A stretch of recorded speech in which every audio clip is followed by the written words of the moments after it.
efektif itu ya kita sebenarnya langsung aja kalau promosi itu lewat Facebook, lewat itu juga efektif, tapi kadang-kadang tidak begitu efektif kalau tidak lihat langsung, tidak datang langsung. Oh iya, Maksudnya tidak maksudnya melihat langsung barangnya itu tadi.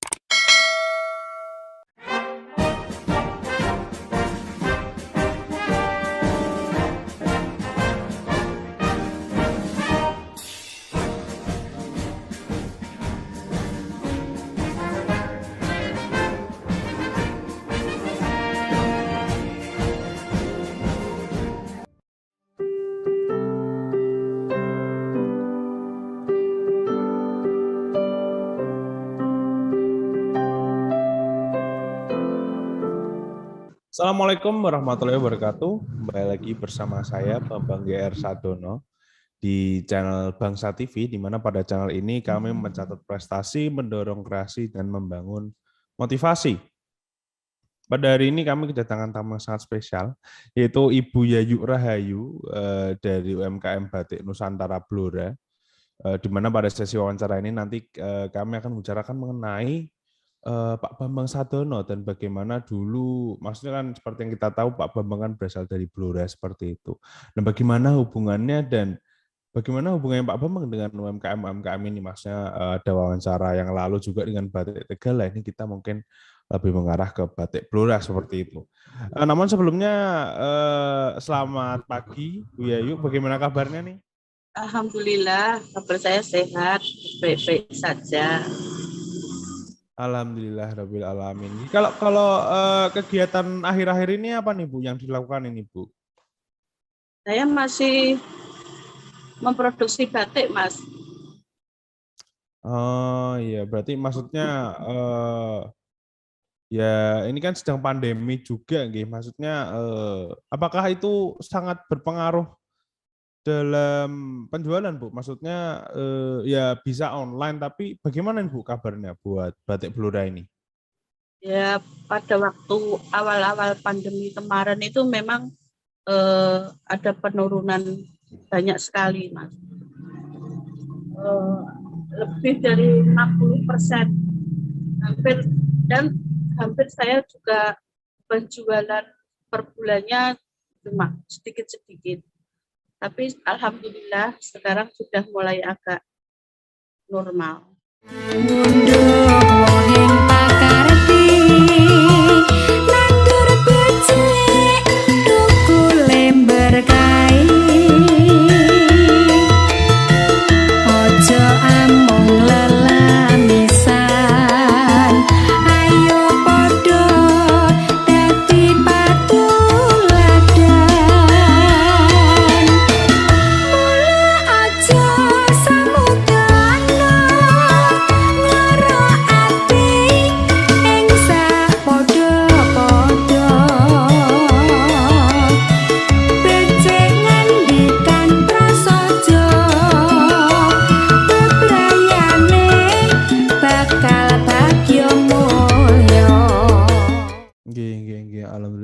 Sebelum pandemi itu penjualannya bagaimana sih Bu? Memang kalau sebulan itu berapa gitu Bu? Sebelum pandemi penjualan saya per bulan 15 sampai 17 juta, Mas.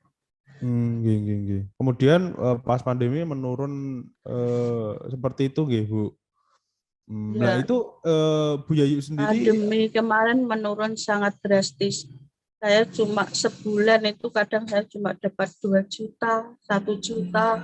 Iya. Ya memang itu sangat banyak sekali sih ya menurunnya. Namun Bu Yayu sendiri itu mengatasinya bagaimana itu Bu? Maksudnya adaptasinya bagaimana biar, maksudnya kan ini naik lagi lah, itu bagaimana itu? Saya gini Mas, pas pandemi itu walaupun saya dapat pendapatan saya, pemasukannya saya sedikit, tapi saya tetap mempekerjakan karyawan saya. Karena yang tahun-tahun kemarin kan masih ada simpanan. saya tetap berproduksi untuk membantu karyawan saya. Jadi tidak saya berhentikan. Kalau Bu Yayu sendiri ini sudah masuk online belum sih Bu untuk penjualan batik bluranya ini? Saya sudah masuk online, tidak sempat ngupload fotonya, Mas. Agak kosong ya. Iya, maksudnya itu kan ini ya, dengan perkembangan zaman sekarang kan sepertinya yang selaras dengan itu ya, apa marketnya juga lewat online seperti itu nggih Bu Yayu. Namun sepertinya kalau buat batik sendiri di online belum terlalu berasa keberadaannya, sepertinya seperti itu kalau dari info yang saya dapat seperti itu nggih. Namun biasanya kalau batik Blora ini biasanya banyak beli itu dari mana sih Bu? Oh, kemarin itu kalau di Blora itu dari dinas-dinas, juga dari itu loh Mas, mahasiswa, kalau ngasih kenang-kenangan sama dosennya, terus juga buat itu manten-manten itu, buat seragam manten-manten, juga kantor-kantor.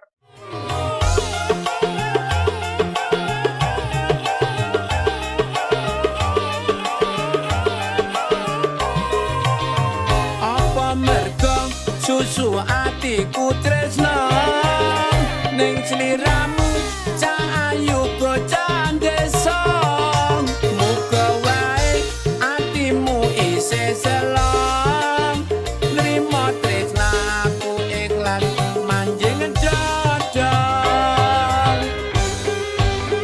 minggu ngarep aku besok bakal dolan kondo tresno atiku kang kasmaran ojo lali suguhane sing mesti ya susumu susu asli boyo lali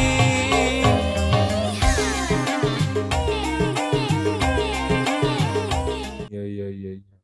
Oh ya berarti memang pasarnya di situ ya. Kalau buat batik Bloranya sendiri nih Bu, jika boleh diulas, sebenarnya ciri khasnya itu apa sih Bu batik Blora ini? Kalau batik Blora itu ciri khasnya karena di Blora itu ada barongan, ada tayo, ada sate Blora, ada sumur anggur, sama itu Mas pohon-pohon jati, daun jati, ulat. Tapi saya sudah mengikuti untuk motif umum. Oh, iya.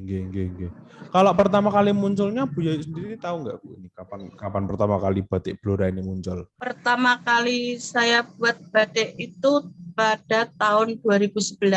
Saya mengikuti pelatihan dari dinas dan setelah itu alhamdulillah saya berjalan sampai sekarang. Oh, iya. Kalau buat pengrajin batik di Blora sendiri itu ada berapa banyak sih, Bu? Untuk pengrajin batik Blora? Iya. Ada 58 pengrajin. Tapi sekarang tinggal yang aktif itu tinggal 38. Oh, iya. Karena Nah, itu pandemi. iya sih, iya. Lah itu dari 38 itu kondisinya bagaimana itu Bu sekarang? Maksudnya apakah batik Blora ini sedang naik lagi atau hanya sebagian kecil yang mendapatkan bagian seperti itu? Bagaimana itu kondisinya pengrajin batik Blora sekarang? Alhamdulillah setelah pandemi ini batik Blora mulai naik lagi karena sudah ada banyak kegiatan-kegiatan, terus Kabupaten Blora juga diwajibkan memakai batik. Oh, gih. Berarti memang dari pemerintah itu biasanya yang memberikan bantuan dari pemerintah mana Bu? Pemerintah daerah atau kota atau dari mana Bu itu? Kalau bantuan itu kok enggak begitu ada bantuan, cuma bantuannya itu berupa pelatihan. Oh, gih. Pelatihan gih. Berarti dari Pemkot ya berarti ya? Ya. Dari pemerintah kota ya? Gih. Iya. Maksudnya kan tidak itu ya, tidak semua kota bisa mendapatkan mungkin fasilitas yang sama seperti itu nggih Bu. Jadi saya juga bertanya lagi mungkin dari pemerintah mananya seperti itu. Kemudian kalau selama ini nih, bagaimana sih cara mempromosikan dan memasarkan batik Blora buat Bu Yayu sendiri? Saya mempromosikannya itu dengan cara kemarin ikut pameran-pameran di Facebook, di IG, di WA, promo-promo lewat saudara-saudara yang di luar daerah.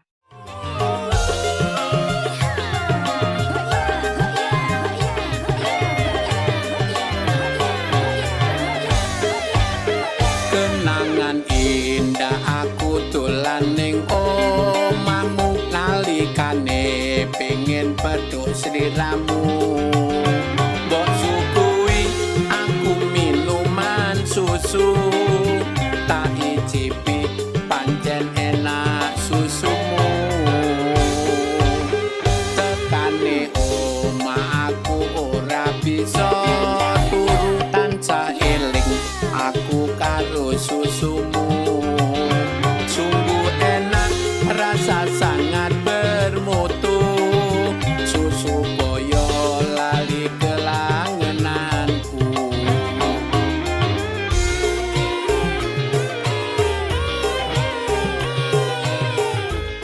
Jadi kalau menurut Bu Yayu sendiri nih, bagaimana sih cara yang efektif untuk mempromosikan dan memasarkan batik Blora? Efektif itu ya kita sebenarnya langsung aja kalau promosi itu lewat Facebook, lewat itu juga efektif, tapi kadang-kadang tidak begitu efektif kalau tidak lihat langsung, tidak datang langsung. Oh iya, iya Maksudnya maksudnya. tidak melihat langsung barangnya itu tadi. Iya sih, maksudnya kalau saya beli batik juga biasanya saya megang bahannya dulu seperti itu, nggih. Jadi kan mengetahui juga, kemudian biasanya kalau online juga itu ya entah warnanya tidak sesuai atau mungkin nanti tidak sesuai harapan, biasanya itu sering terjadi, nggih Bu Yayu. Kadang-kadang hasilnya nanti kurang puas, tidak sesuai dengan yang digambar tadi, yang difoto, diiklankan tadi.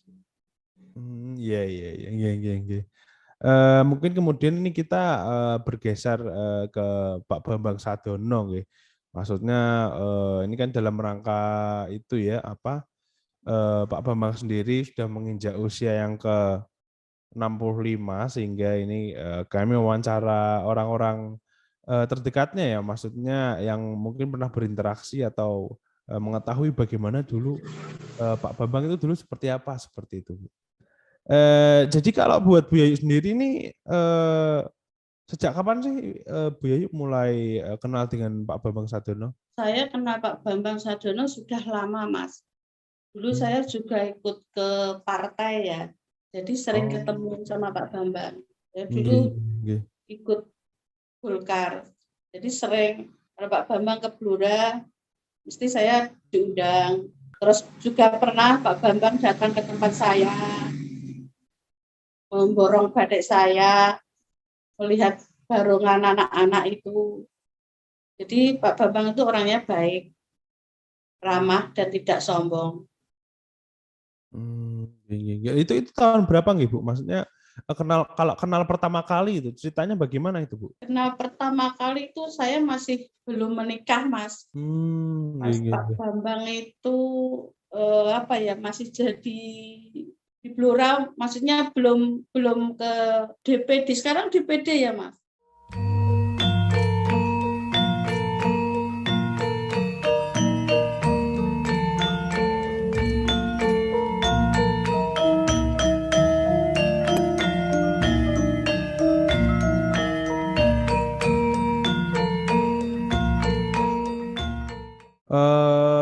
Tahun 2019 itu mencalonkan DPD namun belum jadi lagi seperti itu Bu.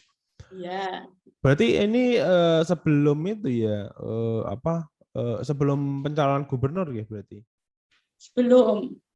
Saya kenalnya tahunnya Pak Bambang sebelum. Sebelum nggih. Berarti tahun 2000-an atau tahun 1990-an, Bu? Tahun 2000-an. Ya, iya sih, maksudnya kalau di Blora mungkin sudah agak lama nggih. Maksudnya kan Bapak setelah menjelang tahun 2000 kan sudah mulai ke Jakarta seperti itu nggih, Bu. Eh, Nah itu kenalnya bagaimana itu, Bu? Pertama kalinya itu, mungkin bisa diceritakan. Pertama kali itu saya diundang pas ada Pak Bambang ke Blora, itu saya diundang sama itu pengurus partai kecamatan. Terus tahun berapa ya, saya diundang di Hotel Kencana. Saya lupa tahun berapa itu. Sama putranya Mbak siapa yang cewek? Padmasari mungkin? Ya, Mbak Padmasari ya. Iya. Lupa, Mas, sudah tua. Nggak tahu apa, Bu. Ya, alhamdulillahnya ada Mbak Padmasari, maksudnya yang melanjutkan perjuangan Bapak juga di daerah situ seperti itu, Bu Yayu. Tadi kan Bu Yayu sendiri juga cerita dulu kalau Bu Yayu itu merupakan bagian dari partai Golkar, ya.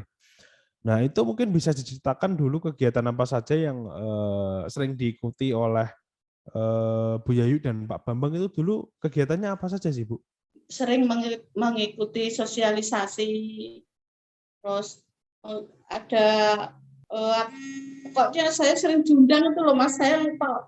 Berarti memang ya itu ya, berarti kalau memang ada acara di daerah situ ya, Bu Yayu sendiri jadinya diundang seperti itu nggih. Kemudian maksudnya seperti yang kita tahu kan kemudian Pak Bambang nyalon gubernur seperti itu nggih, Bu. Lah itu pada saat itu sendiri Bu Yayu itu sedang di mana itu, Bu? Pas Pak Bambang nyalon gubernur, maksudnya masih berproses di Golkar kah atau sudah keluar? Bagaimana itu, Bu? Saya kemarin itu masih di Golkar. Terus yang ketua kecamatannya Pak Pardi itu meninggal, saya sudah tidak aktif.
Iya.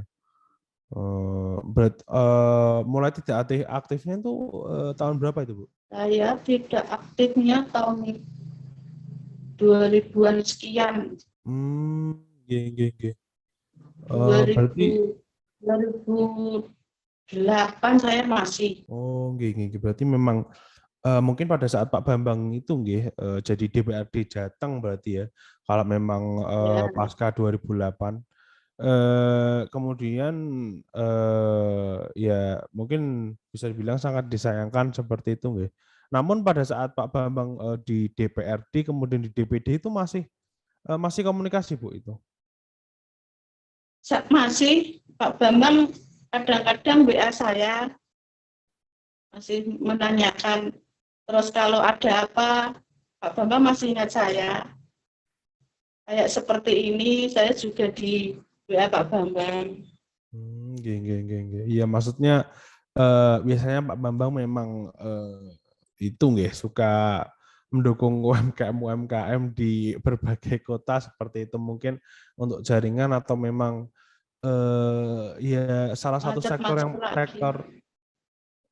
sektor yang penting juga seperti itu nggih. Nah, untuk pertanyaan selanjutnya nih Bu Yayu. Jadi setelah sekian lama bergaul dengan Pak Bambang nggih, walaupun cuman untuk bisa dibilang periode yang tidak lama seperti itu ya, tadi di Blora itu. Apa sih kesan yang paling didapatkan dari Pak Bambang Sadono setelah sekian lama ini?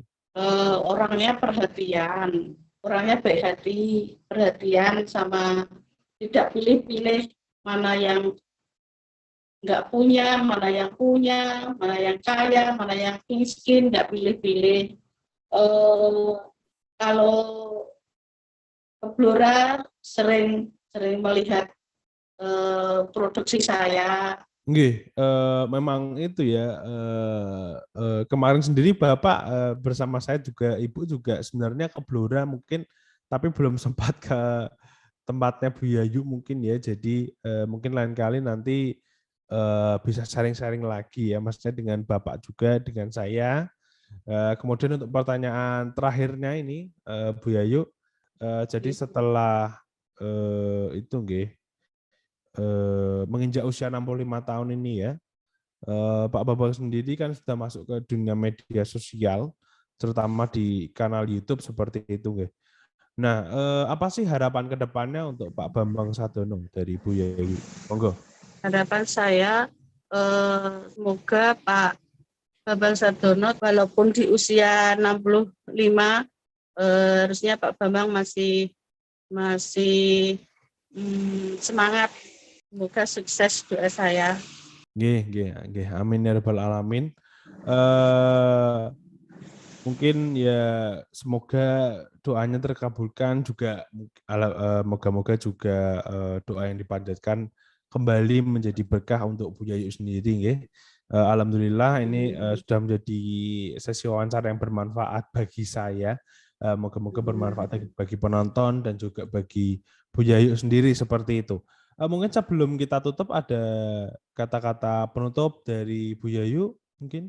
Saya mengucapkan terima kasih pada Pak Bambang Sadono, pada Masnya masih mau dan masih ingat sama saya, sama Blora, yang nggak mungkin lupa sama Blora ya Mas. Pak Bambang asli Blora. Alhamdulillah, pokoknya saya berterima kasih. Alhamdulillahirabbil alamin. Jika begitu selesai sudah sesi wawancara kita pada hari ini. Saya mengucapkan terima kasih pada Bu Yayu sudah menyempatkan waktunya. Semoga nanti kita bisa sharing-sharing lebih lanjut ya. Pandemi segera berakhir jadi bisa sharing-sharing secara langsung. Saya mohon maaf apabila ada kata-kata yang salah atau kurang mengenakan di hati Bu Yayu dan para penonton. Nantikan episode-episode selanjutnya di channel Bangsa TV. Wassalamualaikum warahmatullahi wabarakatuh. Saya Bambang GR Sadono, tetap di channel Bangsa TV.